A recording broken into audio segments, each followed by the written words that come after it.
네, 오늘 볼 말씀은 출애굽기 2장 11절에서 25절까지입니다.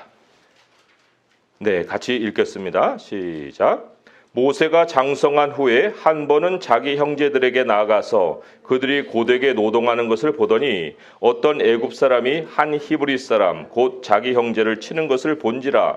좌우를 살펴 사람이 없음을 보고 그 애굽 사람을 쳐 죽여 모래 속에 감추니라. 이튿날 다시 나가니 두 히브리 사람이 서로 싸우는지라. 그 잘못한 사람에게 이르되 네가 어찌하여 동포를 치느냐 하매 그가 이르되 누가 너를 우리를 다스리는 자와 재판관으로 삼았느냐? 네가 애굽 사람을 죽인 것처럼 나도 죽이려 하느냐? 모세가 두려워하여 이르되 이 일이 탈로 되었도다. 바로가 이 일을 듣고 모세를 죽이고자 하여 찾는지라. 모세가 바로의 낯을 피하여 미디안 땅에 머물며 하루는 우물 곁에 앉았더라.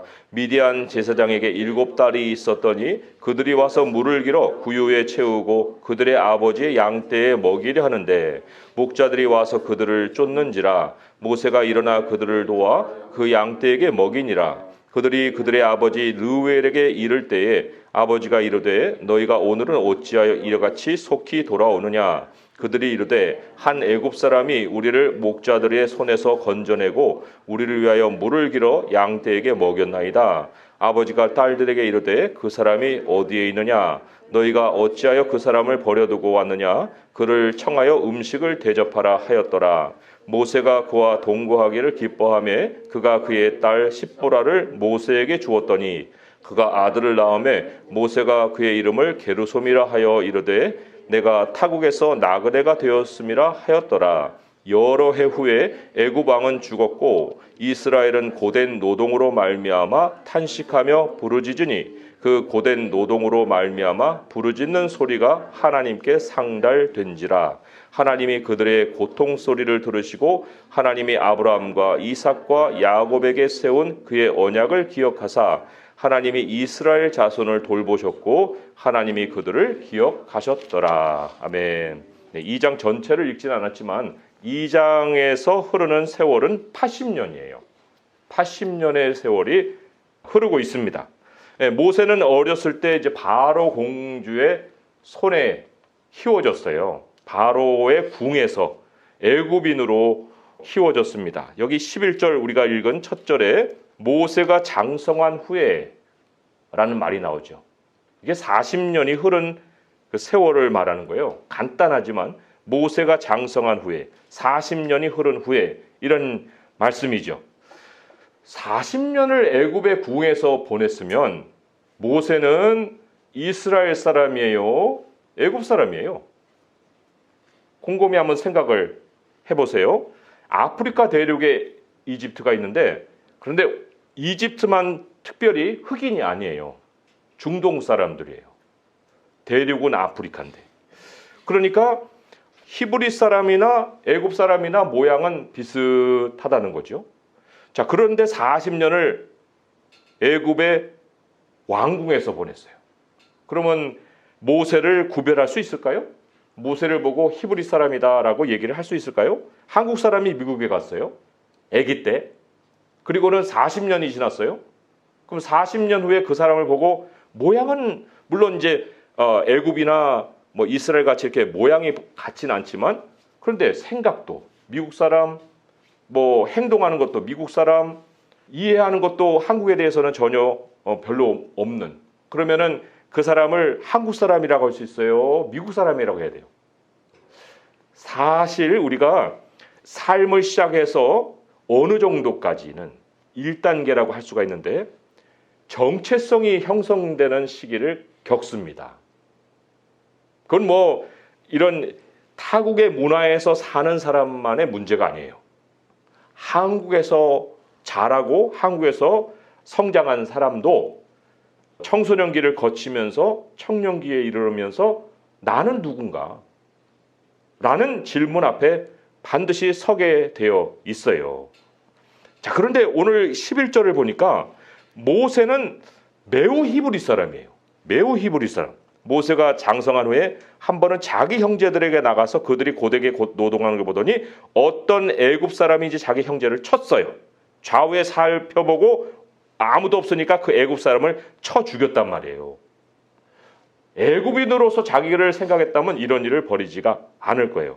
그런데 굉장히 지금 히브리적인 생각을 가지고 애굽인을 쳐 죽였어요. 근데 애굽인을 어떤 생각을 갖고 쳐 죽였을까? 사도행전의 말씀을 보게 되면 애굽인을 원수로 생각했다고 했어요. 모세가. 사도행전 7장 23절 24절을 읽어드리면 이렇습니다. 나이가 40이 되매 그 형제 이스라엘 자손을 돌볼 생각을 하더니 한 사람이 원통한 일을 당함을 보고 보호하여 압제받는 자를 위하여 원수를 갚아 애굽 사람을 쳐 죽이니라. 원수를 갚았다. 40년 동안 궁에서 잘 산 것으로 생각을 했는데 궁에서 잘 산 게 아니라 애굽 사람들에게 원수 갚을 생각을 가지고 매일같이 지냈다는 거예요. 모세가. 매우 히브리 사람이죠.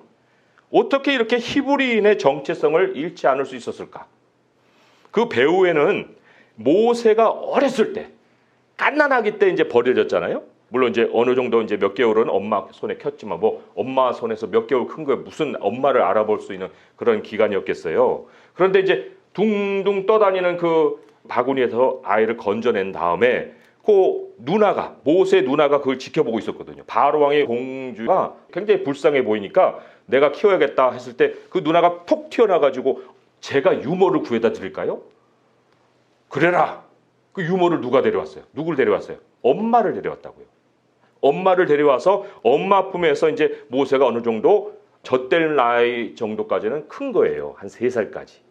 자, 그 3살까지 엄마 품에서 자라면서 그 모세의 마음에 엄마가 심어놓은 것이 있는 거예요.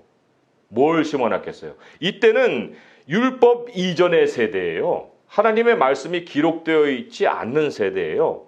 그럼에도 불구하고 이 어머니가 모세의 마음에 집어넣었을 그 말씀이 있습니다. 그게 뭐예요? 아브라함의 언약이지요. 지금 이 이스라엘 민족은 아브라함과 이삭과 야곱의 하나님을 섬기는 민족이잖아요. 그렇다고 할 때는 그들의 마음에는 아브라함에 대한 약속이 확실하게 있는 거예요. 자, 아브라함에게 하나님이 어떤 언약의 말씀을 주셨어요? 12장 2절 3절에 이런 말씀이 있죠. 내가 너로 큰 민족을 이루고 내게 복을 주어 내 이름을 창대하게 하리니 너는 복이 될지라. 너를 축복하는 자에게는 내가 복을 내리고 너를 저주하는 자에게는 내가 저주하리니 땅의 모든 족속이 너로 말미암아 복을 얻을 것이라 하신지라.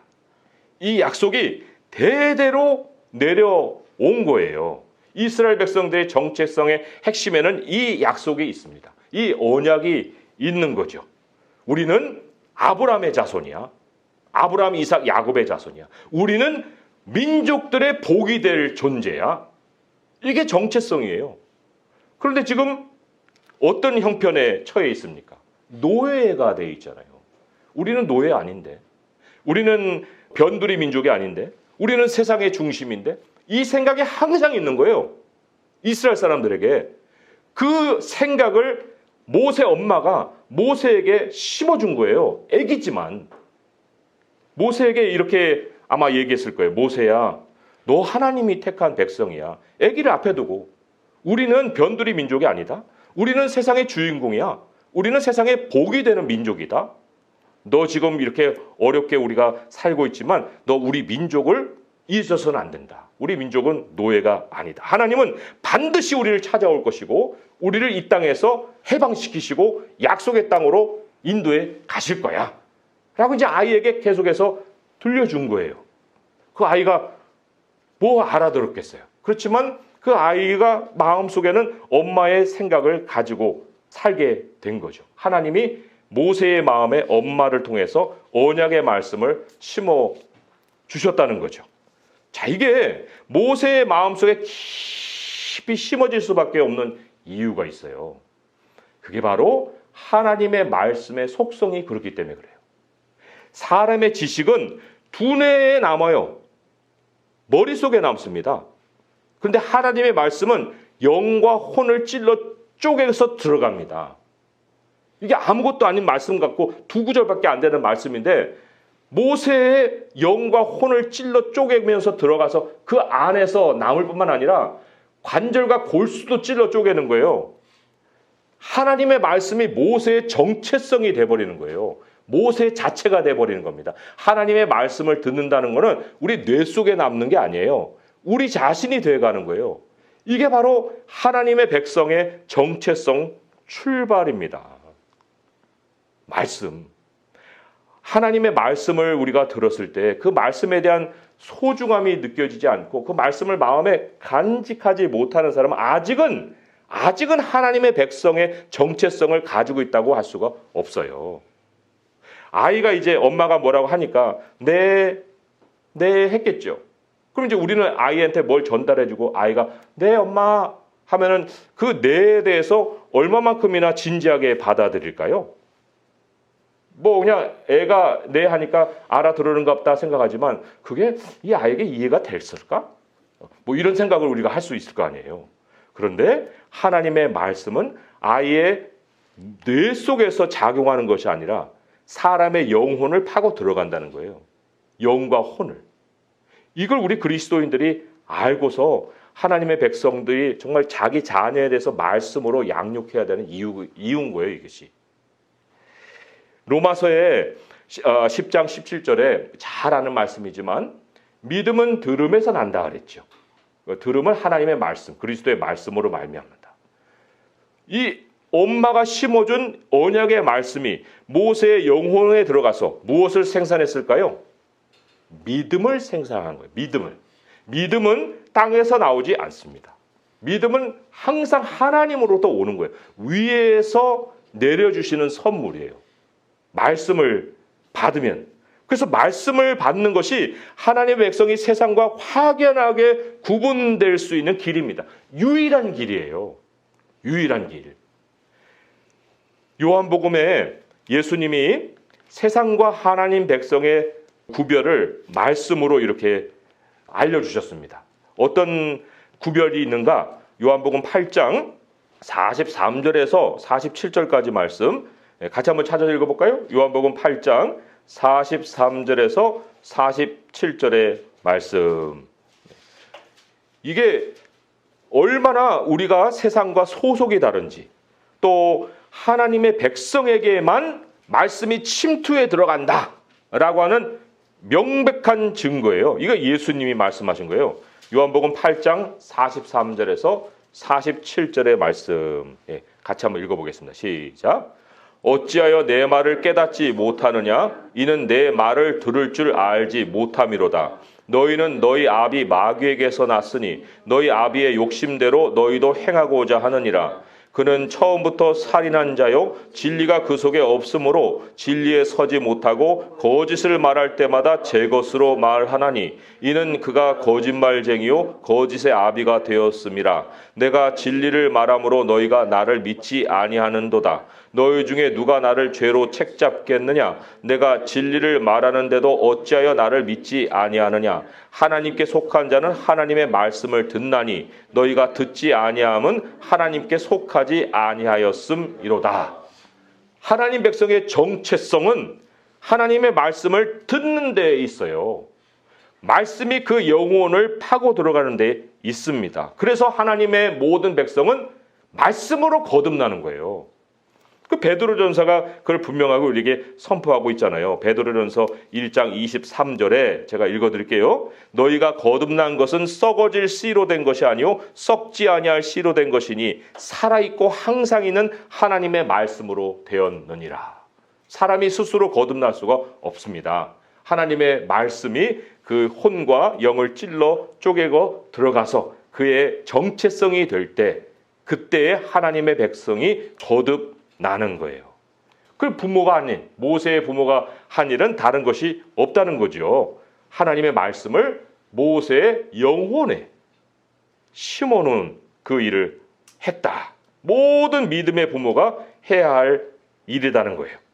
그 모세는 40년을 어떻게 살았을까요? 뭐 이제 어떤 설교를 듣자면은 40년 동안에 애국에서 왕자로 살면서 호화호식하고 그래서 하나님 그 때를 싹 뺏겨내려고 광야로 데려갔다가 이렇게 하는 설교도 있어요. 그건 성경이 얘기하는 게 아니에요. 성경이 어떻게 얘기합니까? 히브리서를 한번 가볼까요? 히브리서 11장 24절의 말씀.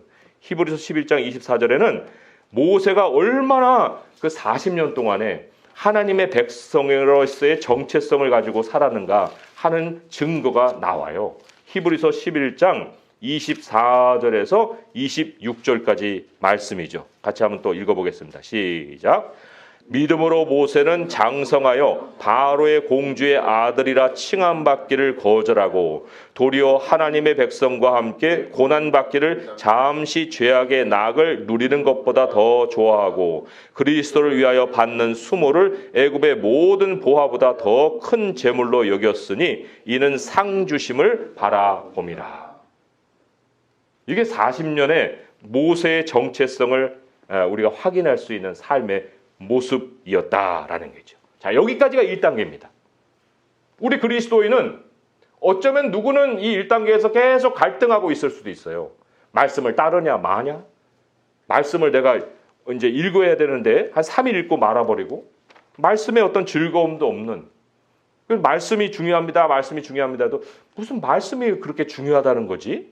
라는 어떤 의문도 갖게 되는 이런 이제 세월이 어떤 사람에게는 10년일 수도 있고 어떤 사람에게는 짧게 올 수도 있는 이런 1단계의 모습이 있는 거죠. 자, 이제 여기까지가 1단계인데 우리 자신 한번 생각해 보는 거예요. 나는 말씀에 대해서 이렇게 의심하거나 말씀을 게을리하거나 그런 거 없다. 나는 분명히 하나님의 백성이라는 걸 나는 안다. 나의 정체성은 하나님의 백성이다. 라고 할 때 그 다음이 있는 거예요. 이제 거기서 그치지 않습니다. 모세가 40년 동안에 그렇게 민족에 대한 어떤 열정을 품고 내가 원수를 갚으리라, 이 민족을 내가 애굽에서 해방시키리라 라는 생각을 가지고 살았지만 모세에게는 또 다른 40년이 필요했어요. 그 40년의 교훈이 이제 우리에게 2단계예요. 2단계. 그 다음으로 넘어가야 되는 우리의 성장 단계라는 거예요. 무엇일까요? 그것이 하나님은 그걸 배우기 위해서 광야로 내보내셨거든요. 자, 이게 이제 2단계인데 어떤 내용인가? 하나님 백성의 삶이라는 것은 결코 사람이 일 만들어 놓고 하나님이 뒤에서 따라다니면서 해결해 주는 것이 아니라는 거예요. 하나님 백성의 삶의 패턴이란 거는 내가 먼저 하고 하나님 따라와 주시는, 은혜로 따라와 주시는 이런 삶이 아니라는 겁니다.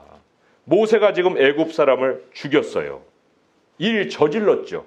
하나님의 뜻이라고 생각을 하고 일을 저지른 거예요. 그러나 지시 받았어요?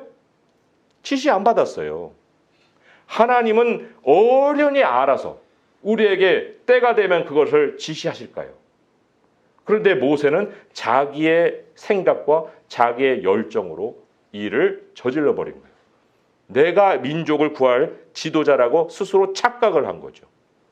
그리고는 칼을 휘둘렀는데, 그런데 하나님의 백성으로 자라나는 40년의 정체성의 기간이 있다고 해서 내가 완성된 것이 아니라 이제부터 배워야 할 것은 하나님이 일하시는 방식대로 사는 거예요. 그 방식대로 사는 것이 또 40년 걸린 거예요. 하나님은 어떤 방식으로 일하실까요? 그게 궁금하잖아요. 나에게는 무슨 어떤 들려지는 소리도 없고 확실하게 이렇게 해라 저렇게 해라는 어떤 지시도 내리시는 것 같지 않은데 내가 어떻게 하나님 방식을 따라서 지금 살고 있는 걸까? 라는 의문도 가질 수 있잖아요. 하나님은 분명히 하나님이 일하시는 방식을 우리에게 가르치십니다. 자, 오늘 본문으로 돌아오게 되면 이 모세의 인생은요, 모형과도 같은 거예요. 40년, 40년, 40년 이렇게 딱딱 나눠지잖아요. 이게 그냥 일어나는 게 아니라 하나님 모세 인생을 통해서 하나님의 백성은 이런 단계를 거친다라는 표본을 제시를 해 주셨다는 거죠. 자, 그러면 하나님이 일하시는 방식 뭘까요? 오늘 본문으로 돌아오게 되면 여기 이제 23절에 여러 해 후에 애굽 왕은 죽었고, 이거 40년 또 지나간 거예요. 40년. 그리고 난 다음에 하나님이 어떤 반응을 보이십니까? 기억하사라는 말이 나오죠. 24절에도 아브라함과 이삭과 야곱에게 세운 그의 언약을 기억하사. 또 나와요. 하나님이 이스라엘 자손을 돌보셨고 하나님이 그들을 기억하셨더라. 자, 그런데 하나님이 기억을 어떻게 하실 수 있었을까요? 기억을 만들어낸 그 원인이 뭘까요? 23절에 그 고된 노동으로 말미암아 부르짖는 소리가 하나님께 상달된지라. 이게 하나님이 일하시는 패턴이에요. 부르짖음과 하나님의 기억하심이에요. 부르짖을 때 무엇을 가지고 부르짖으셨을까요? 여기 하나님이 언약을 기억하셨다 한 것처럼 모세의 마음에 엄마가 그거 심어놨다고 했잖아요. 우리는 변두리 민족이 아니다. 우리는 세상의 중심이 되는 민족이야. 우리는 복이 되는 사람들이야. 우리는 노예로 살 운명이 아니다. 하나님 우리를 세계의 으뜸으로 세운 민족이야 라고 하는 언약이 있잖아요. 그런데 지금 형편이 그래요? 안 그렇잖아요. 그러니까 하나님께 뭐를 부르짖겠어요? 하나님, 이 백성 아브라함의 언약의 백성인데 우리가 이 지경으로 살고 있어요. 하나님, 너무너무 고통스러워요. 하나님, 우리 언제 구해 주실 거예요? 하고 부르짖을 때 하나님이 기억을 하셨다는 거예요. 기억을. 여기서 2단계는요. 우리가 하나님 앞에 보여야 되는 책임, 우리의 삶이 어떠한 책임을 가지고 있는지를 하나님은 40년 이 2단계를 통해서 가르치신다는 겁니다. 정체성으로 끝나는 게 아니라 너가 하나님 앞에 부르짖어야만 하나님은 일을 한다라는 것을 가르치는 기간이라는 거예요. 2단계. 자, 그럴 때 우리가 작은 일이든 큰 일이든 하나님께 기도하고 움직입니까? 아니면 일 저질러 놓고 하나님이 이렇게 추스려 주시는 식으로 우리는 살고 있습니까? 이게 이제 세월이 얼만큼 걸리느냐, 그게 이제 내가 갖는 태도에 달려 있는 거예요. 하나님은 맨날 뭐 부르짖어야만 일을 해주시고 그렇지 않으면 일을 안 해주시는가? 뭐 우리는 또 그렇게 생각하겠죠. 하나님은 사실 모든 것을 우리가 보이지 않는 가운데 다 이렇게 섭리 가운데 돌봐주시는 분이에요. 부르짖으면 우리가 뭐 얼마나 하루에 몇 분이나 부르짖는다고 하나님 부르짖지 않으면은 나에게 일을 안 해주신다 이런 불평을 합니까? 그저 그냥 하루에 한 30분 정도 기도해도 그 모든 24시간, 한 달, 뭐 1년 우리 지금까지의 삶이 이렇게 보호받고 지내왔는데 우리 하나님이 뭐 부르짖지 않으면 일을 안 하신다고 불평을 할 이유가 있어요? 아니에요. 하나님이 우리에게 가르치시고자 하는 것은 그 모든 소소한 일을 하나님이 다 이루어 주시는데 성숙한 사람은 그러한 것까지도 깨닫고 하나님께 감사할 수도 있고 하나님이 먼저 일하실 수 있도록 내가 기도로 하나님께 찾아 나간다는 거예요. 뒤치다꺼리하는 부모 같은 그런 대상으로 하나님을 바라보는 게 아니라 내가 하나님을 기쁘시게 할 것이 뭘까? 라는 생각을 가지고 하나님을 향해서 기억해달라고. 그것도 말씀을 가지고 나가는 거죠. 하나님 말씀을 기억하시니까. 말씀을 가지고 기억해달라고 기도하는 거. 이게 이제 2단계예요. 말씀의 정체성이 있습니다. 말씀으로 기도하는 삶이 이제 2단계까지 우리에게 훈련을 통해서 자리를 합니다. 자, 그러면 이제 3단계는 뭘까요? 3단계는 하나님이 나머지 삶을 이끌어 가시는 거예요. 처음 정체성도 하나님이 만들어 놓으시죠. 그런데 두 번째는 우리가 배워가는 거죠. 근데 그것이 잘 자리가 되면 하나님이 마지막 남은 생애를 하나님의 손으로 끌어가신다는 거예요. 이게 삼손이 그랬고 베드로가 그랬어요. 베드로에게 남긴 예수님의 말씀이 참으로 이 3단계를 잘 요약해주고 있죠. 요한복음 마지막 장에 예수님이 베드로에게 뭐라고 했어요? 21장 18절 제가 읽어드리면 내가 진실로 진실로 내게 이르노니 내가 젊어서는 스스로 띠뛰고 원하는 곳으로 다녔거니와 늙어서는 내 팔을 벌리리니 남이 내게 띠띠우고 원하지 아니하는 곳으로 데려가리라. 결국 삶의 마무리는 누가 하십니까? 하나님이 하시는 거예요. 삶의 마무리는. 세상의 모든 사람은 자기가 마무리하려고 노후를 자기가 끌어가려고 젊었을 때도 자기 힘으로 살고 노후도 자기가 다 대비해 놓으려고 하고 그러니까 하나님의 뜻과 멀어지는 삶을 사는 거예요. 그러나 하나님은 우리에게 무엇이라고 말씀하세요? 삶의 마지막 마무리는 내가 하는 거야. 너가 하는 거 아니야. 너가 어떻게 죽을지, 어떤 모양으로 하고 네가 생을 마감할지 그건 내가 결정하는 거야. 라고 우리에게 교훈을 가르치시는 거예요. 1단계 하나님이 하세요. 2단계 우리가 합니다. 3단계 다시 하나님께 돌아가는 거예요. 우리의 인생의 모습이. 우리 대부분의 사람들을 제가 생각해 볼 때 대부분의 사람들은 이 2단계에서 아마 삶을 이끌어가고 있을 거라고 생각합니다. 다 말씀으로 거듭났으니까. 그리고 그 기간을 통해서 이제 나는 하나님의 백성이라고 뭐 착각을 하든 아니면 생각을 하고 있든 뭐 그렇게 살고 있으니까. 그런데 이제 2단계에서 굉장히 갈등하면서 부르짖지 않고 기도하지 않고 내 마음대로 내 뜻대로 뭐 원하는 대로 베드로 같이 젊어서는 네가 원하는 대로 갔다 왔다 했다는 이 말씀과처럼 그렇게 살고 있을 거예요. 그렇지만 결국은 마지막에 하나님의 백성은 하나님이 100% 하나님이 사용하십니다. 쓰세요.